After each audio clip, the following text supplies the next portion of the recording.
بسم الله الرحمن الرحيم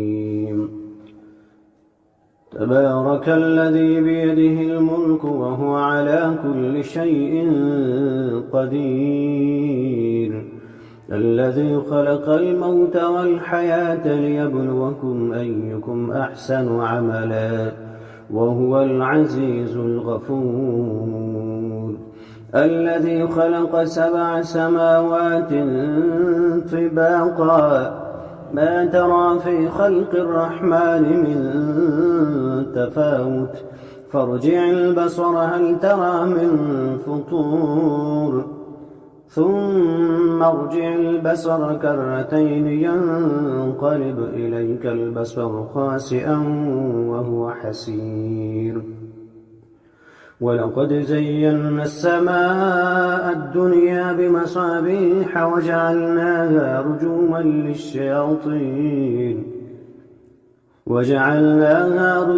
للشياطين وأعتدنا لهم عذاب السعير وللذين كفروا بربهم عذاب جهنم وبئس المصير إذا ألقوا فيها سمعوا لها شهيقا وهي تفور تكاد تميز من الغيظ كلما ألقي فيها فوج سألهم خزنتها ألم يأتكم نذير قالوا بلى قد جاءنا نذير فكذبنا وقلنا ما نزل الله من شيء إن أنتم إلا في ضلال كبير وقالوا لو كنا نسمع أو نعقل ما كنا في أصحاب السعير فاعترفوا بذنبهم فسحقا لأصحاب السعير إن الذين يخشون ربهم بالغيب لهم مغفرة وأجر كبير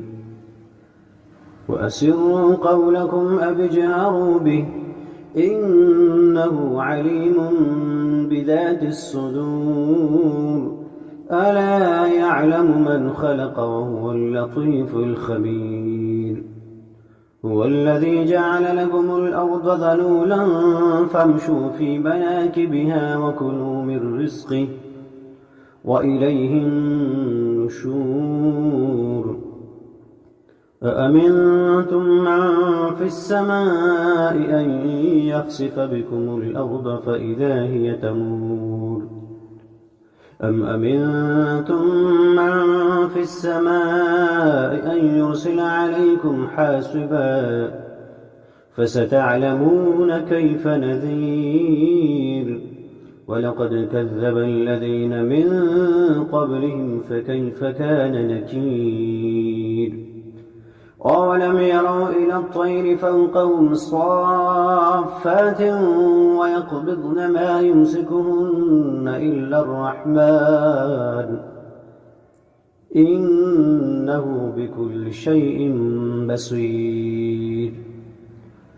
أمن هذا الذي هو جند لكم ينصركم من دون الرحمن إن الكافرون إلا في غرور أمن هذا الذي يرزقكم إن أمسك رزقه بل لجوا في عتو ونفور أفمن يمشي مكبا على وجهه أهدى أمن يمشي سويا على صراط مستقيم قل هو الذي أنشأكم وجعل لكم السمع والأبصار والأفئدة قليلا ما تشكرون قل هو الذي ذرأكم في الأرض وإليه تحشرون ويقولون متى هذا الوعد إن كنتم صادقين قل إنما العلم عند الله وإنما أنا نذير مبين فلما رأوه زلفة